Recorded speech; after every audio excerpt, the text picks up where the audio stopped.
want people to affirm us. And one of the biggest lessons I live by is if you live by their applause, you will die by their silence. Okay, you will die by their silence or their accusation. When people love you and you take that to heart, when they hate you, you'll also take that to heart. It talks with Rain and Lee, where we talk motherhood, faith, love, and hope.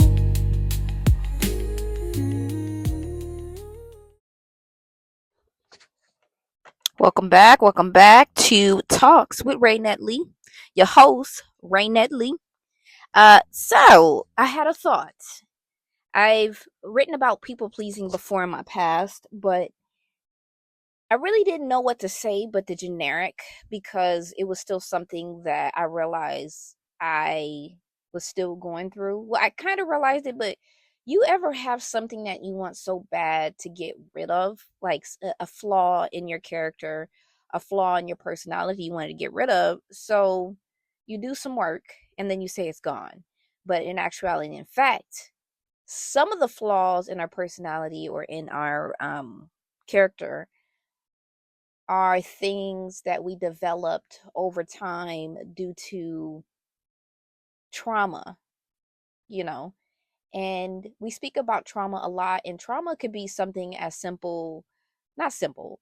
Trauma is being bullied, trauma is not having friends, trauma is just feeling alone.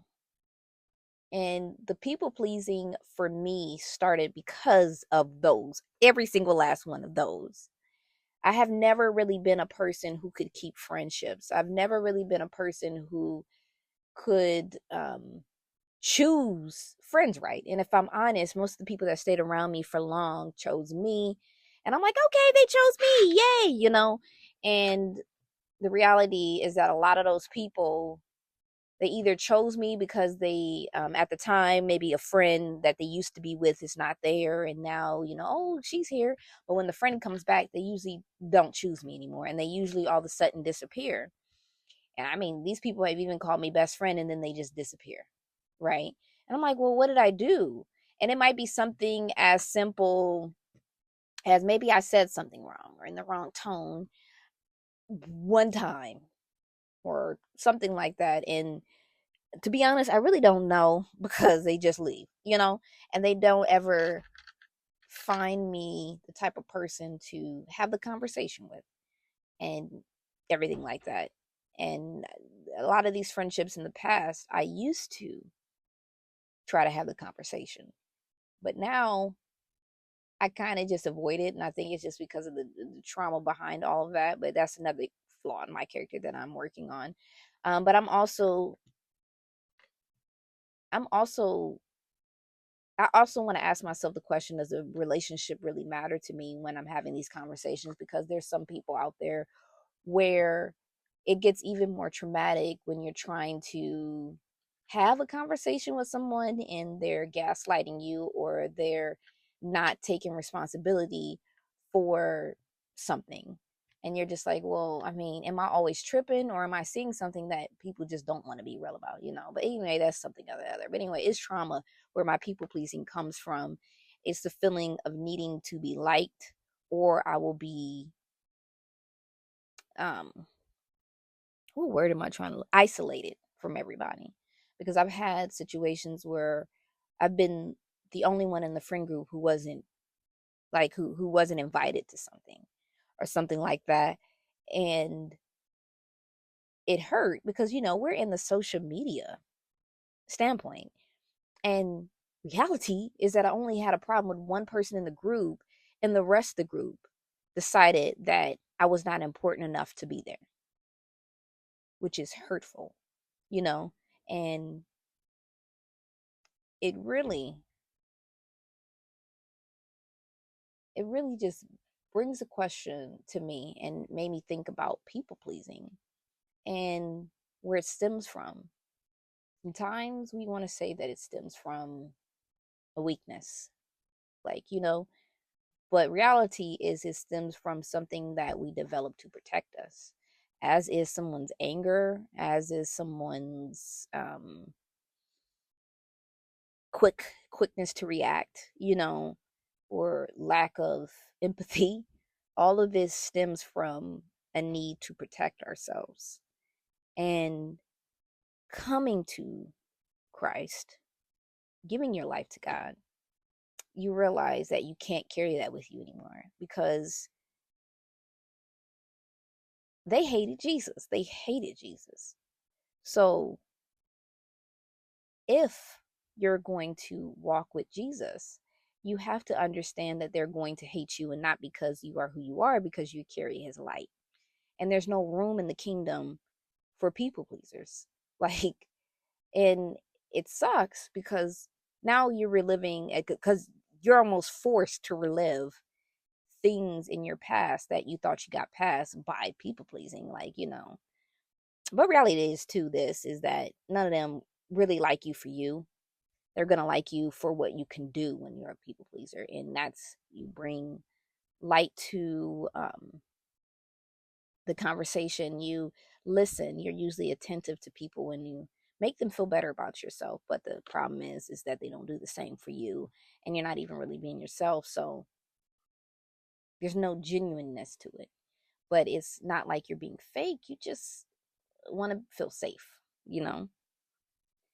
But to you, you're being genuine because you are trying to be genuine. It's such a hard, people pleasing is such a very hard thing to talk about, because there's a lot of people now who are using charm as a way to look a certain way in people's eyes.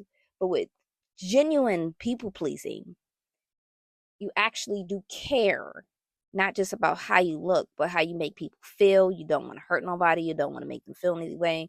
Because I didn't have some narcissists saying that they're people pleasing, and I'm like, how are you people pleasing and you have no empathy? I mean, they could people please too, of course, but it's just, I don't know. This is different. For me, this is different. And you really want to make people feel good around you.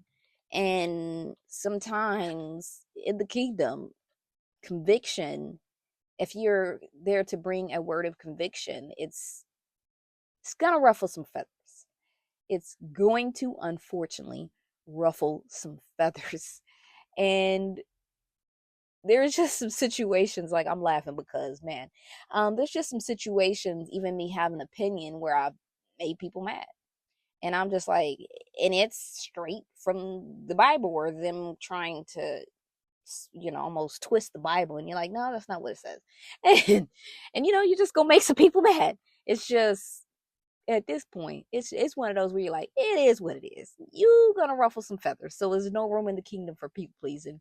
And also, the light in you and the way that God is bringing you joy, the way that God is just bringing you joy in moments where you should be upset, that will ruffle feathers.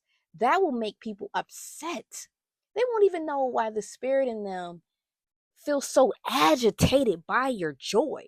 I remember I had this one woman who seemed like she had joy, but I knew it was fake joy, when she was irritated by this lady sending out positive affirmations every day. I'm like, I love them. And it's because I didn't have a bitterness in my body. But then when I'm listening to her stories, I could feel the little bitterness in her tone about life, about marriage and men and etc. And I realized, you have to be one bitter, miserable person to get mad at someone trying to encourage you. You have to be miserable, because it's one of those where it's like, she's literally trying to bring joy into the workplace and you're irritated by it. You could just not even look at it, but someone's joy upsets you and irritates your soul. And how I mean, I feel sad for them, but sometimes it's kind of like, how gross that someone's joy upsets you. And what are you to do as a people pleaser? Dim the joy that you have? No, absolutely not. You have to accept the fact that you're going to ruffle some feathers and upset some people just by you being the light in the world. And following Jesus that people pleasing is going to have to come right out of you, or you're going to continuously dim the joy that God's putting in you. And yeah, there's no room in the kingdom for people pleasers. So when someone doesn't like you, maybe reevaluate if you even like them, and of course, hold grace, right? But you have to evaluate, like, why do they need to like me? They don't. And also with people pleasing, it's going to make it hard for you to find the real people that the Lord wants you to do life with, that the Lord wants to have in your life to encourage you, because they're going to actually feel your ungenuineness, and that's like the way that the Lord is shaping me now, is that he's brought people around me who used to be people pleasing as well. I even have my sister in Christ just telling me, like, she's like, girl, I just pray against that spirit of people pleasing in the name of Jesus. She's right, because I'm trying to disconnect myself from certain situations, and I'm caring about how people feel, and that's not going to shake in the kingdom. Because when God tells you to leave people alone because they're standing in your way of your blessing, they're standing in your way of your conviction. Like, they're telling you that what God's convicting you of, oh, don't worry about that. Just, no, no, no, no, no, no, no, no, no, no, no. Fear God more than you fear people disliking you. Fear God more than you fear people disliking you. You have to, or God cannot bless you, or God cannot take you to the places that he wants to take you. Like, he can't. And people pleasing us also has an anxiety to it. And yeah, you gotta, like, really give up trying to be liked. And a lot of people say they're not trying to, but you know it when it bothers you when someone dislikes you for no reason. And it will, shake your spirit a little bit, but when it almost causes you to change how you're approaching someone, and you see they don't like you, they're looking at you mean, they're very dismissive to you, um, things like that. It's like, or there's the spirit of discernment that God gives some of us, and he's given me that, where I've been able to, of course, my therapist or even chat gpt can say, oh, you're tripping or something like that, because sometimes I go to chat gpt, but that's here nor there. But that's not my God, of course. But I had situations where somebody who I was getting an inkling they disliked me, or they had something against me, or just they're really feeling some type of way from me. The person they're with treats me bad. Like, the person that they're best friends with or associated with treats me bad, or has an attitude with me, or gives me a dirty look. And I'm like, I don't even know this person. Why is this person acting like that? Or this person seemed cool last time I met them, so why are they doing this or that? And I'm like, I think the person that I actually know and associated with them told them something about me to make them look at me like that. And more than likely, I'm probably right. And it's like, I'm trying to come in a more, I don't know, mature approach. Like, just because we didn't get along, or we're not friends anymore, or we don't see eye to eye, I don't really have to dislike somebody. I mean, I dislike, because I'm okay with disliking people now. I don't hate them, but I dislike the way you move. I dislike the way you see the world, just like you dislike the way I see the world. And that is completely okay to have that, but to have hate in your heart just because they do, that's a completely different thing. But the discernment in me sees it, and then I try to almost force them to like me, or be intentional about being more kind or nice. And the reality is, I can be respectful, but I don't have to change my approach and almost bend over backwards to kiss somebody's feet, because I'm only kissing Jesus's feet. Be like that. Like, and yeah, I'm just coming to the conclusion that there will be people that just don't like me.